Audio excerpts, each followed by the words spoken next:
Assalamualaikum dan salam sejahtera kepada semua. Hari ini kita akan cuba merungkai mengenai kepelbagaian sosio-budaya di sekolah. Bagi pendahuluan, suka ingin saya nyatakan bahawa Malaysia merupakan sebuah negara berbilang kaum dan etnik dengan pelbagai budaya. Kepelbagaian budaya ini telah mempamerkan keunikan negara kita berbanding negara lain. Kewujudan pelbagai kaum di Malaysia secara langsung telah mewujudkan kepelbagaian sosio-budaya dalam masyarakat kita. Oleh yang demikian, kepelbagaian sosio-budaya boleh didefinisikan sebagai hubungan masyarakat yang mempunyai perbezaan budaya dalam wilayah yang sama dan hidup bersama.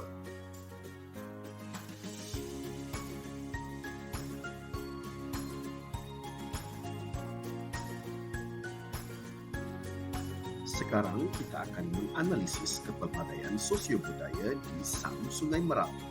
Secara umumnya, wujud kepelbagaian sosio-budaya di sekolah di antaranya bahasa, adat resam, jantina, bangsa dan kepercayaan. Sedikit latar belakang Sekolah Agama Menengah Sungai Merap Luar atau nama ringkasnya Sam Sungai Merap Luar merupakan sebuah sekolah agama menengah yang terletak di luar Sungai Merap Luar, Sepang. Pada 2020, Sekolah Agama Menengah Sungai Merap Luar memiliki 244 pelajar lelaki dan 313 pelajar perempuan, menjadikan jumlah keseluruhan murid seramai 557 orang dan ia mempunyai seramai 48 orang guru. Dua perkara yang mendukung kepelbagaian sosio-budaya di Sekolah Agama Menengah Sungai Merap Luar. Yang pertama adalah jantina. Sekolah ini mempunyai 45% pelajar lelaki dan 55% pelajar perempuan. Yang kedua adalah struktur masyarakat. Rata-rata latar belakang keluarga pelajar yang menuntut di sini adalah daripada kalangan profesional dan sebilangan kecil pula terdiri daripada bahagian sokongan dan ada yang bekerja sendiri. Secara kesimpulannya, walaupun Sam Sungai Merap merupakan sekolah menengah agama di mana pelajarnya terdiri daripada keturunan Melayu dan beragama Islam, tetap wujud kepelbagaian sosio-budaya di sini, di mana pelajar terdiri daripada jantina lelaki dan perempuan dan mempunyai latar belakang masyarakat yang pelbagai, bermula daripada taraf yang tinggi hingga masyarakat bawahan.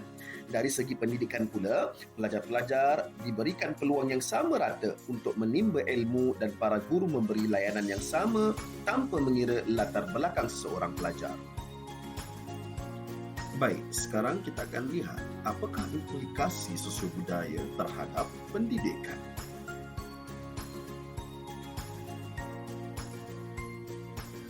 Kepelbagaian sosio-budaya murid yang pertama adalah gaya belajar dan etnik. Perkara ini akan memberi kesan kepada cara pelajar berfikir, cara mereka bertindak serta memberi pandangan dan perasaan pelajar. Faktor yang kedua adalah kelas sosial.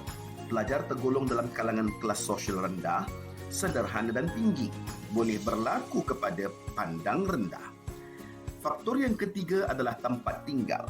Berlakunya jurang antara pelajar yang hidup di bandar dan menetap di kawasan pendalaman.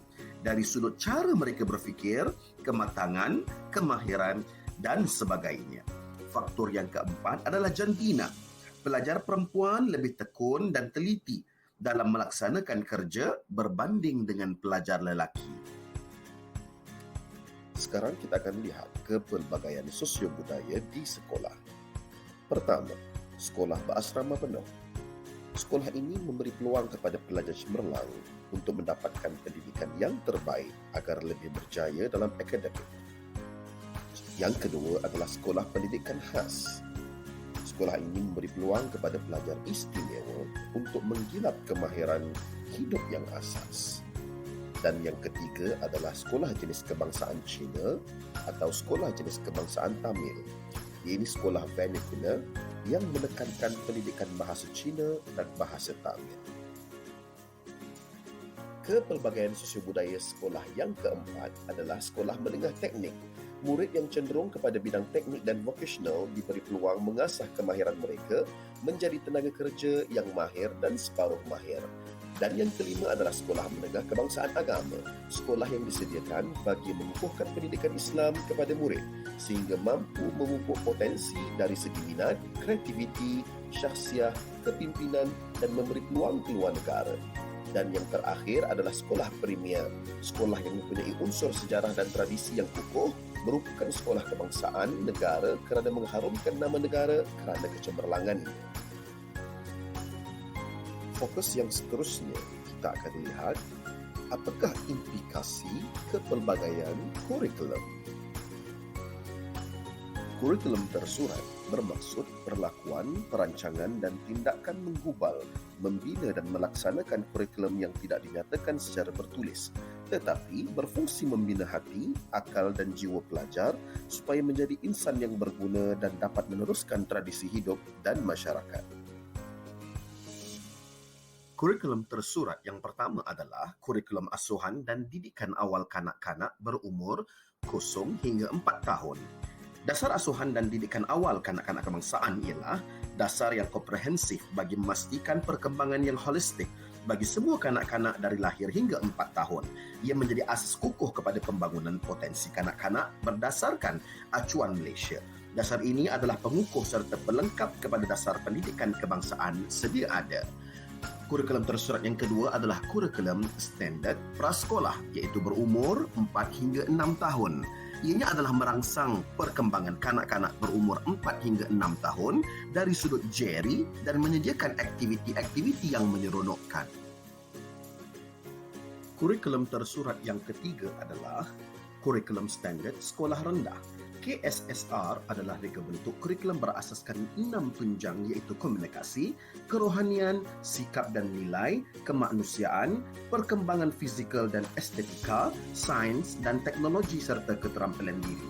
KSSR menggunakan elemen kreativiti dan inovasi, keusahawanan dan teknologi maklumat dan komunikasi (TMK) secara eksplisit dengan memfokuskan kepada 4M iaitu membaca, menulis, mengira dan menakul.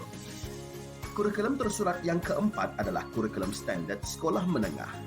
Pelaksanaan KSSM pada tahun 2017 ini mengambil kira hasrat Pelan Pembangunan Pendidikan Malaysia PPPM 2013 hingga 2025 yang melakarkan aspirasi murid bagi memenuhi keperluan negara. Sehubungan dengan itu, KPM bertanggungjawab membangunkan potensi murid berdasarkan kecenderungan minat dan kebolehan. Seterusnya, kita akan melihat peranan guru sebagai ejen sosialisasi. Definisi sosialisasi dalam Kamus Dewan menyebut segala yang berkaitan dengan hubungan antara masyarakat, bangsa dan negara. Manakala pada sudut pandang Muhammad Saleh Lebar, sosialisasi merujuk kepada proses interaksi antara manusia untuk membina hubungan dan memperolehi personaliti diri. Peranan guru sebagai ejen sosial. Pertama, membentuk peribadi pelajarnya. Kepribadian pelajar perlu dibentuk secara berterusan dan istiqamah. Kesalahan yang dilakukan pelajar perlu ditegur secara berhikmah. Jauhkan daripada caci maki kerana ini akan menyukarkan proses pembentukan peribadi pelajar ke arah yang lebih baik. Yang kedua, menggalakkan perpaduan melalui penyebaran ilmu. Guru sebagai penyampai ilmu, perpaduan mesti menggabungkan kepentingan perpaduan kaum kepada pelajar. Perpaduan masyarakat merupakan aspek penting dalam membentuk perpaduan negara. Yang ketiga, mengawal hubungan sosial murid di sekolah. Pelajar mempunyai kepelbagaian sosio-budaya. Guru perlu memastikan perbezaan sosio-budaya pelajar tidak menghasilkan jurang pada hubungan pelajar agar perpaduan dapat dicapai. Yang keempat, memberi contoh teladan yang baik. Seorang guru yang berakhlak mulia akan mudah mendidik pelajarnya supaya berkelakuan baik. Guru perlu sentiasa menampilkan diri dengan tingkah laku yang baik seperti bersemangat tinggi.